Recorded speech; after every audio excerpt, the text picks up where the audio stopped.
हिरण्याक्ष का वध जब भगवान ने यज्ञ वाराह रूप धारण करके कर दिया तो हिरण्यकशिपु को अत्यंत क्रोध हुआ और उसने अनेक वर्षों तक तपस्ते पे निराहारो बहुवर्ष सहस्रकम, हजारों वर्ष तक निराहार रह करके कठोर तप किया।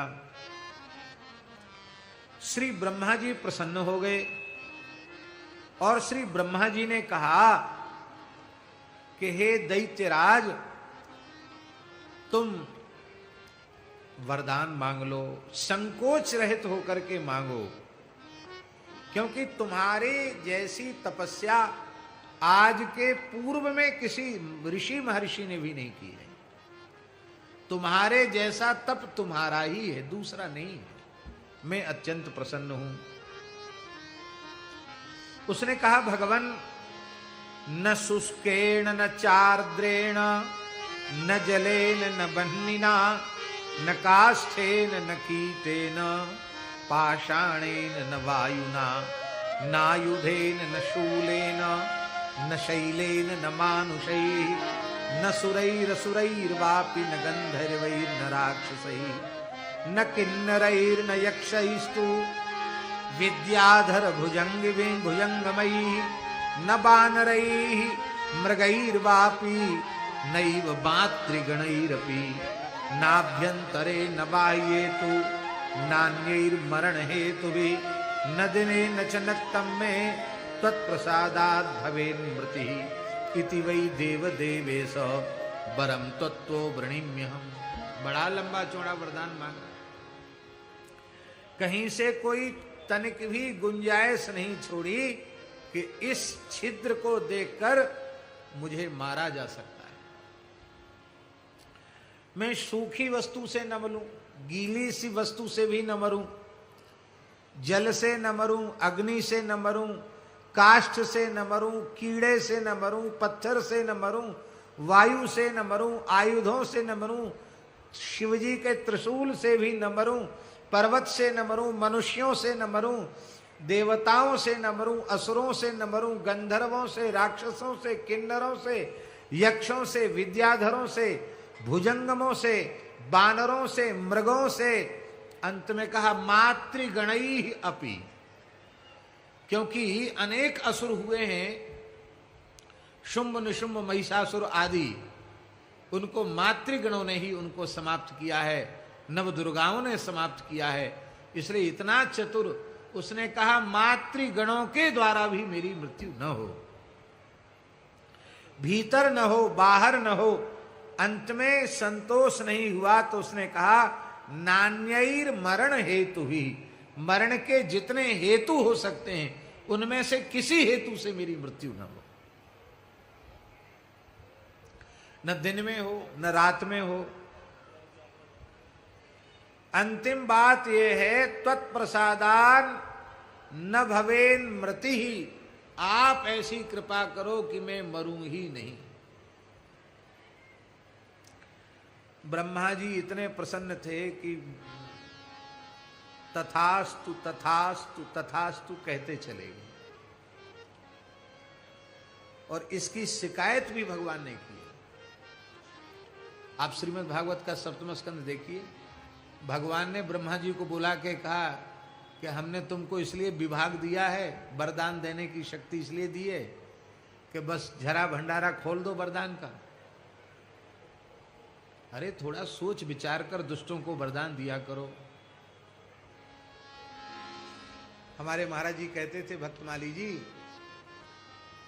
ब्रह्मा जी ने कहा भगवान आपको क्या श्रम पड़ा, आपने तो जैसे चटाई बिनने वाला घास के तिनकों को चीर देता है ऐसे आपने पेट फाड़ दिया, आपको श्रम ही क्या हुआ।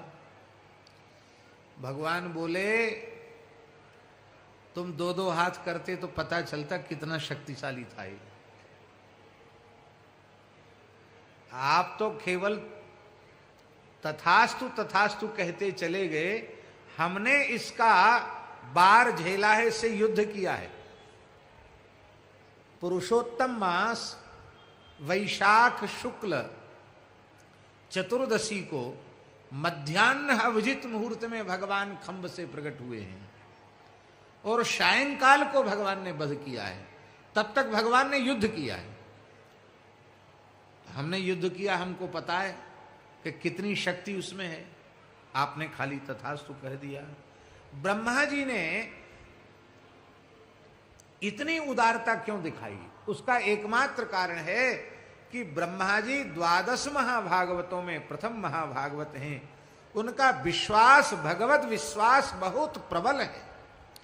वे विचार करते हैं कि ये अपनी पूरी बुद्धि लगा रहा है, लेकिन सा भारती भगवती तु यदि ये दासी, हम जिन भगवान के सेवक हैं उनकी दासी है भगवती वाग्देवता सरस्वती।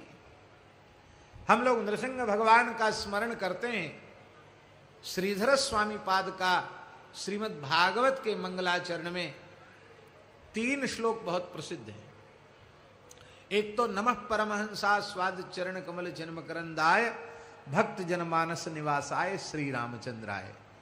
दूसरा मंगलाचरण का श्लोक श्रीधर स्वामी पाद का है, वागीशा यस्य वदने लक्ष्मीर यस्य च वक्षसि यस्यास्ते हृदये संवित तम नृसिंहमहं भजे।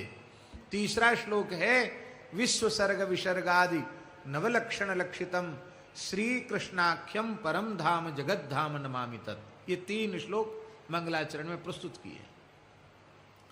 उनमें वे कहते वागीशा यस्य वदने, जिन भगवान नृसिंह के मुखारविंद पर वाक ईशा, वाग अधिष्ठात्री भगवती सरस्वती जिनकी जिह्वा पर मुखारविंद में विराजमान है, अथवा जिनकी जिह्वा से सरस्वती प्रकट होती है, वागीशा यस्य वदने लक्ष्मीर यस्य च वक्षसि। श्रीवत्स रेखा के रूप में भगवती महालक्ष्मी जिनके हृदय सिंहासन को अलंकृत करती हैं। लक्ष्मी नृसिंह मम देहि करावलंबम। नृसिंह भगवान की गोद में लक्ष्मी जी भी बैठी हैं। यहां भी जो भगवान नृसिंह का 2 स्वरूप हैं, एक सचल और एक अचल। तो सचल स्वरूप में लक्ष्मी जी गोद में बैठी हैं।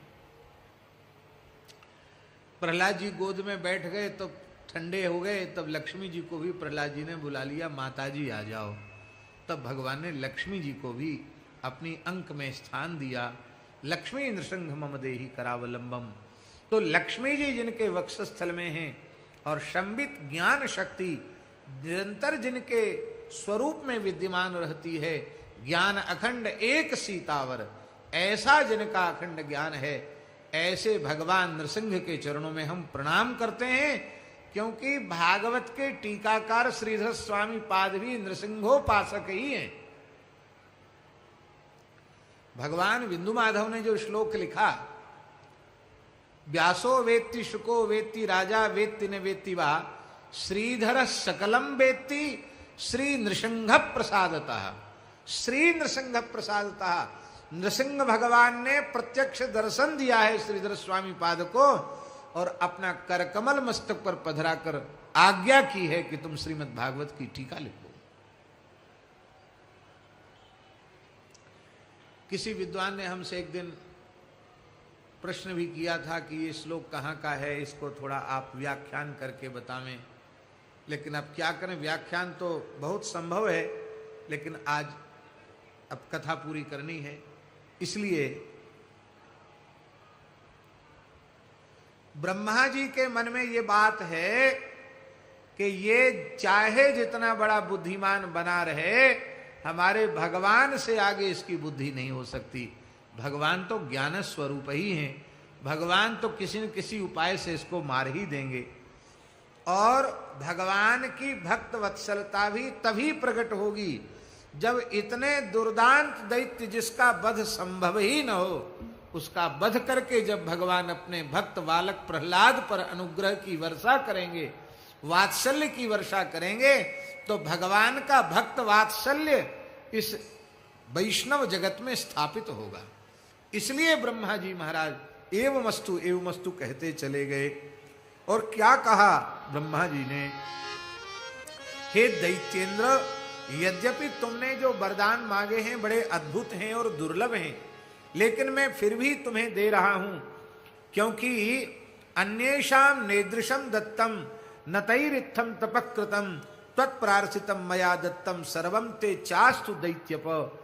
आज तक तुम्हारे जैसा तप भी किसी दूसरे नहीं किया, इसलिए जो मैंने तुम्हें वरदान दिए हैं आज तक तुमसे पूर्व इस प्रकार के वरदान मैंने किसी को नहीं दिए। इसलिए गच्छ भुंक्ष्व महाबाहो तपसा मूर्जितम फलम। इसलिए महाबाहु हिरण्यकशिपु, तुम अपने तपस्या के फल का उपभोग करो। ब्रह्मा जी ने भेज दिया। संपूर्ण देवताओं पर इसने विजय प्राप्त कर ली और स्वयं स्वर्ग पर शासन करने लग गया। महाराज जी नृसिंह पुराण में बड़ी सुंदर बात लिखी है कि देवता और 11 रुद्र और ऋषि हिरण्यकशिपु के भय से देव रूप में धरती पर विचरते नहीं थे। स्वर्ग में तो इसका झंडा गड़ा था। धरती पर देवता 11 रुद्र समस्त ऋषि बिभ्राणा मानुषीम तनु, मनुष्याकार में अपने को छिपा करके रहते थे। इतना भारी आतंक इसका था। इसने अपने मंत्रियों को बुला करके कह दिया, आहूय सर्वा राजेंद्र वाक्यम चेदम भासत। क्या कहा? न यष्टव्यम न होतव्यम न दातव्यम सुरान प्रति युष्माभिरह में वाद्य त्रैलोक्याधिपति प्रजा। आज के बाद कोई यज्ञ नहीं करेगा, हवन नहीं करेगा, देवताओं को उद्देश्य करके दान नहीं करेगा, क्योंकि आज से त्रिलोक का राजा त्रिलोकाधिपति में ही हो गया। इसलिए ममैव पूजां कुरुत। आज के बाद मेरे ही मंदिर बनवाओ, मेरी ही पूजा करो, हिरण्यकशिपु के नाम से यज्ञ कराओ। जैसे कहते हैं विष्णु महायज्ञ, ऐसे हिरण्यकशिपु महायज्ञ। इस प्रकार से हमारे नाम से ही यज्ञ करो, हमारे नाम से दान करो, हमारे नाम से ही सारे उत्तम काम करो, क्योंकि मैं त्रिभुवन का स्वामी मैं ही हूं। यहां एक बड़ी सुंदर बात श्री मार्कंडेय महर्षि कहते हैं कि इतनी कठोर तपस्या करने के बाद इसकी बुद्धि इस प्रकार से विपरीत क्यों हो गई? महाराज जी बहुत अच्छी बात कहते हैं। इसका एकमात्र कारण है कि उस हिरण्यकशिपु ने अपने स्वधर्म का त्याग कर दिया। स्वधर्म के त्याग से ही असन्मति उत्पन्न होती है।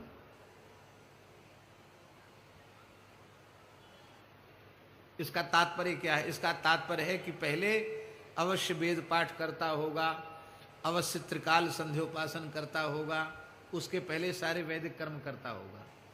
लेकिन वर प्राप्त करने के बाद इसने वैदिक धर्म को तिलांजलि दे दी, स्वधर्म का कर्तव्य कर्म का त्याग कर दिया। इसीलिए उसकी बुद्धि में पाप उत्पन्न हो, पापे मति रजायत। इससे हमें शिक्षा लेनी चाहिए कि चाहे जितना लौकिक पद प्रतिष्ठा ऐश्वर्य हमें प्राप्त हो जाए, हम किसी भी अवस्था में अपने स्वधर्म का त्याग न करें, धर्माचरण का त्याग न करें, नहीं तो बुद्धि हिरण्यकशिपु के जैसी हो जाएगी। परम पूज्य रमण रीति वाले महाराज जी तो बहुत अच्छी बात कहते। वो कहते साधु को परमार्थी होना चाहिए, साधु को परमार्थी होना चाहिए, क्योंकि परमार्थ के कारण संतन धरा शरीर। लेकिन इतना परमार्थी भी नहीं होना चाहिए कि नित्य नियम छूट जाए। गुरु परंपरा से, गुरु प्रणाली से प्राप्त जो मंत्र जप आदि की उपासना हमें मिली है, वो भी न हो पावे, ऐसे परोपकार की भी साधु को आवश्यकता नहीं है। क्यों? बोले इस प्रकार से यदि अपने नित्य नियम का त्याग कर, उपासना साधना का त्याग करके केवल सेवा के नाम पर, उपकार के नाम पर, समाज सेवा के नाम पर किसी कर्म में प्रवृत्त होगा, तो वह दिन दूर नहीं है कि उपासना के उपासना की विमुखता के कारण उसकी बुद्धि में, उसके व्यवहार में, उसके चरित्र में दोष अवश्य ही आ जाएंगे। इसमें किसी प्रकार का कोई संदेह नहीं। इसलिए स्वधर्म का त्याग नहीं करना चाहिए। स्वधर्म लोपात सर्वेशम पापे मति रजायत। और यथा राजा तथा प्रजा, जब राजा ने ही स्वधर्माचरण पर रोक लगा दी तो सारी प्रजा में स्वधर्माचरण का लोप हो गया। और उस समय देवराज इंद्र ने बृहस्पति से पूछा कि हे भगवान, इस समय पूरे ब्रह्मांड में ऐसी कोई शक्ति नहीं दिखाई पड़ती जो हिरण्यकशिपु का मुकाबला कर सके, तो आप कृपा करके बताओ गुरुजी, इस दैत्य का वध कैसे होगा।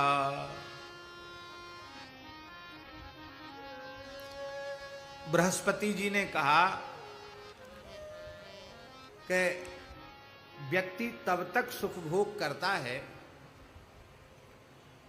जब तक उसके पुण्य शेष रहते हैं।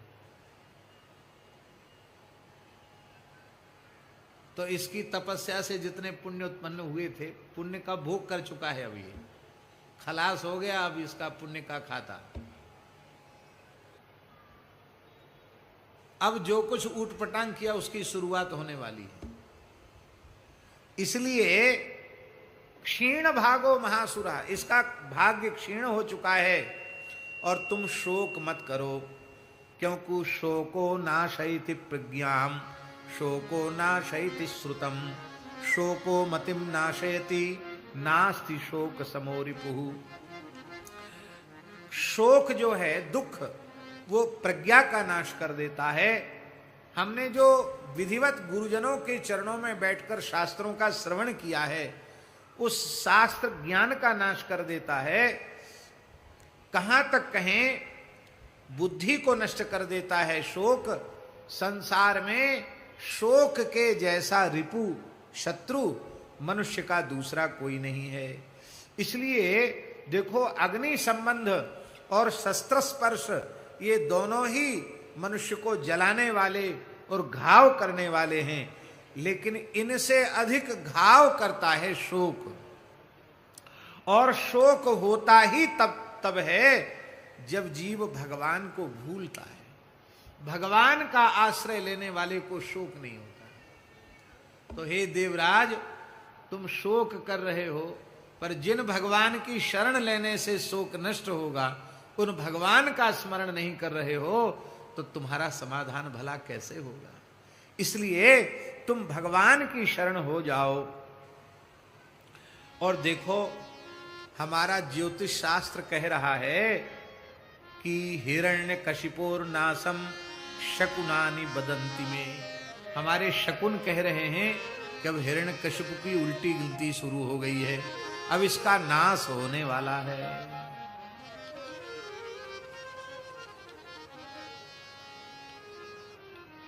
शकुनानि वदंती में, मेरे शकुन कह रहे हैं। एक श्लोक बहुत प्रसिद्ध है, पंचांग में भी लिखा रहता है यात्रा के संबंध में।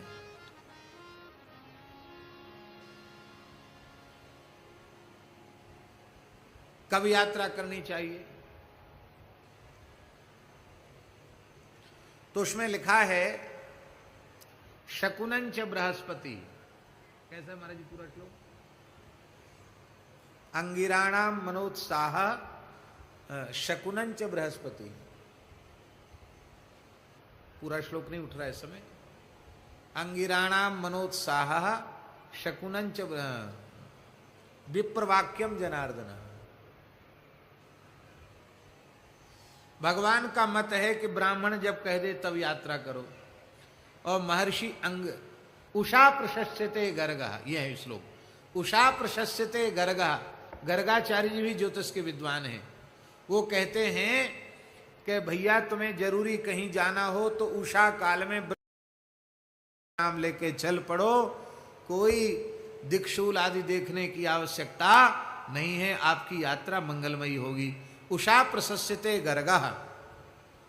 और शकुनंच बृहस्पति, बृहस्पति कहते उत्तम शकुन जब होने लग जाएं तो समझ लो सब हमारे अनुकूल है, फिर चल पड़ो, फिर ज्यादा पोथी पत्रा मत उल्टो पलटो, देखो मत ज्यादा। और अंगिराणाम मनोत्साह, महर्षि अंगिरा कहते जब मन खूब आनंद से भरे, उत्साह, चल पड़ो। उत्साह है इसका मतलब यात्रा मंगलमयी होने वाली है। और भगवान श्री कृष्ण का मत क्या है? बोले भैया अपने मन से कछू मत करो, विप्र वाक्यम जनार्दन, जब ब्राह्मण कह दे तब चलो। तो महाराज जी कहते थे कि ब्राह्मण बिना पत्र देखे कहेगा ही नहीं, क्योंकि पंडित जो है वो शास्त्र वेद ही पश्यन्ति पंडिता, शास्त्र ही पश्यन्ति पंडिता, वो बिना पंचांग देखे कह नहीं सकता, वो तो पंचांग देख के ही कहेगा। तो शकुनन च बृहस्पति, बोले शकुन कह रहे हैं कि इसका वध हो जाएगा। इतना प्रचंड प्रतापी था शुक्राचार्य जी महाराज। महाराज जी वर्णन है, शुक्राचार्य जी महाराज दैत्यों के पुरोहित हैं, पर हिरण्यकशिपु के प्रभाव को देखकर उन्होंने सोचा इसके सामने रहेंगे, पता नहीं बार बार मेरा अपमान करेगा और मुझे अपमान सहना पड़ेगा। इतना प्रबल प्रतापी है कि मैं कुछ इसका बिगाड़ नहीं सकता, तो कैसे इस दुष्ट को छोड़ के जाएं। शुक्राचार्य जी आ गए दंड कमंडल लेके, अपना मृग चर्म लेके, बोले राजन मैं जा रहा हूं। कहाँ जा रहे हैं गुरुजी? आप तो दैत्यों के पुरोहित हैं, कहाँ जाएंगे?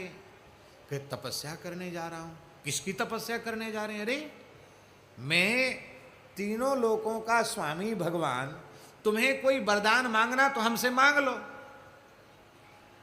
तुमको तपस्या करने की क्या आवश्यकता पड़ गई? शुक्राचार्य जी ने कहा देख लो क्या कहता है, हमसे ही वरदान मांग लो। अब इसको कैसे समझाएं? तो शुक्राचार्य जी हैं, बोले राजन तुमने जो कुछ अचिंत्य शक्ति सामर्थ्य प्राप्त की है वह तुम्हारे तप का ही प्रभाव है।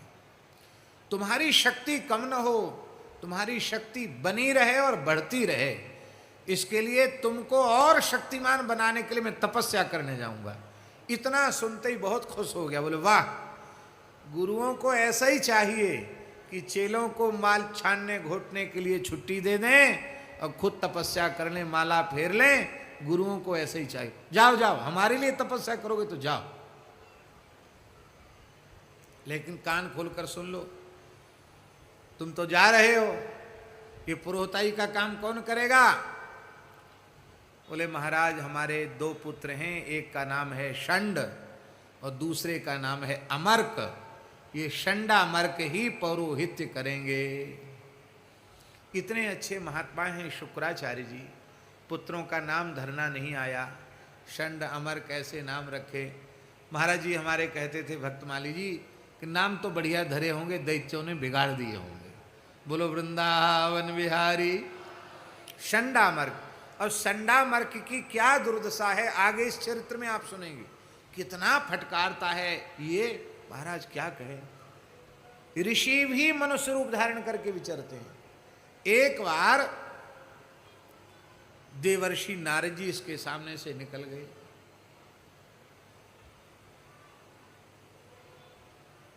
बुलाया, ए इधर आओ, क्या नाम है तुम्हारा? लोग मुझे देवर्षि नारद कहते हैं। अच्छा अच्छा, ये क्या है हाथ में? वीणा। क्या करते हो? कुछ गाते बजाते हो? तो नारद जी ने कहा महाराज आपका ही गुण गाता हूं। अच्छा हमारे गुण गाते हो? वाह, तो गाओ, खूब जाओ, सब जगह हमारा प्रचार करो। नारद जी वहां से चले आए। महाराज जी आकाश में देवता सिद्ध सब अलक्षित भाव से खड़े थे। जब नारद जी पुनः अंतरिक्ष में पहुंचे तो सिद्धों ने कहा कि नारद जी आप झूठ बोलते हो, आपको कहना चाहिए था कि हम भगवान नारायण का गुणगान करते हैं, भगवान की लीला गाते हैं, भगवान का कीर्तन करते हैं, आपने कह दिया कि हम तो आपका ही गुण गाते हैं। नारद जी बोले ये न कहते तो छुट्टी ही नहीं देता, पकड़ लेता और जबरदस्ती गवाता, इसलिए मैंने ऐसा कहा। और मैंने झूठ नहीं कहा, क्योंकि भगवान नृसिंह के लीला चरित्र का हम वर्णन करेंगे अपने प्रिय शिष्य प्रहलाद के चरित्र का हम वर्णन करेंगे तो वो बिना हिरण्यकशिपु के चरित्र के संभव ही नहीं होगा। प्रहलाद चरित्र में हिरण्यकशिपु का चरित्र तो आ ही जाएगा, इसलिए हम ठीक ही कह रहे हैं कि हम तुम्हारा ही गुणगान करते हैं। बोलो भक्तवत्सल भगवान की जय। यहाँ एक नई बात है कि बृहस्पति जी की आज्ञा से संपूर्ण देवता ब्रह्मा जी के निकट पधारे, ब्रह्मा जी शिव जी के निकट पधारे, ब्रह्मा जी शंकर जी सब मिल करके क्षीर समुद्र के निकट पहुँचे और क्षीर सागर के निकट भगवान का स्तवन किया। यहाँ प्रधान स्तुतिकर्ता देवाधिदेव महाभागवत भगवान शिव हैं। शंकर जी स्तुति कर रहे हैं और ब्रह्मादि देवता हाथ जोड़कर मस्तक झुकाकर खड़े हैं। ये महादेव कृत जो भगवान का स्तवन है यह नामात्मक स्तवन है और इस स्तोत्र की बड़ी महिमा का वर्ण, छोटा ही स्तोत्र है, इस स्तोत्र की इतनी बड़ी महिमा है कि भगवान ने कहा कि इस प्रकार का स्तोत्र जिसमें मेरे केवल नामों का ही स्मरण किया गया हो। देखो भगवान के नामों में ही समस्त रूप विराजमान है, भगवान के नामों में ही समस्त गुण विराजमान है, भगवान के नामों में ही समस्त लीलाएं विराजमान है। कहाँ तक है, भगवान नामों में ही धाम प्रतिष्ठित है और भगवान नामों में ही भक्त प्रतिष्ठित है। ये ऐसा विलक्षण स्तोत्र है जिसमें भगवान की स्तुति के नाम पर केवल भगवान नाम संकीर्तन है। इसका तात्पर्य है भगवान नामों के संकीर्तन से बढ़ करके भगवान की कोई दूसरी स्तुति नहीं है। पूरे श्लोक तो हम नहीं कहेंगे, दो चार कह देते हैं। श्री महादेव उवाच विष्णुर्जिष्णुर्विभुर्देवो यज्ञेशो यज्ञपालकः प्रभविष्णुर्विष्णुश्चो लोकात्मा लोकपालकः केशवा केशिहा कल्पः सर्वकारणकारणं कर्मकृत् वामनाधीशो वासुदेवः पुरुषजितः आदिकर्ता वराहश्च माधवो मधुसूदनः नारायणो नरो हंसो विष्णुसेनो हुतासनः ज्योतिष्मान् द्युतिमान् श्रीमान् आयुष्मान् पुरुषोत्तमः वैकुण्ठः पुण्डरीकाक्षः कृष्णः सूर्यः सुरार्चितः नरसिंहो महाभीमो वज्रदंष्टो नखायुधा आदिदेवो जगत्परता योगेशो गरुड़ध्वजा गोविंदो गोपतिर्गोप्ता भूपतिर्भुवनेश्वरः पद्मनाभो ऋषिकेशो विभुर्दामोदरो हरि इत्यादि प्रकार से भगवान के नामों का स्तवन किया गया है।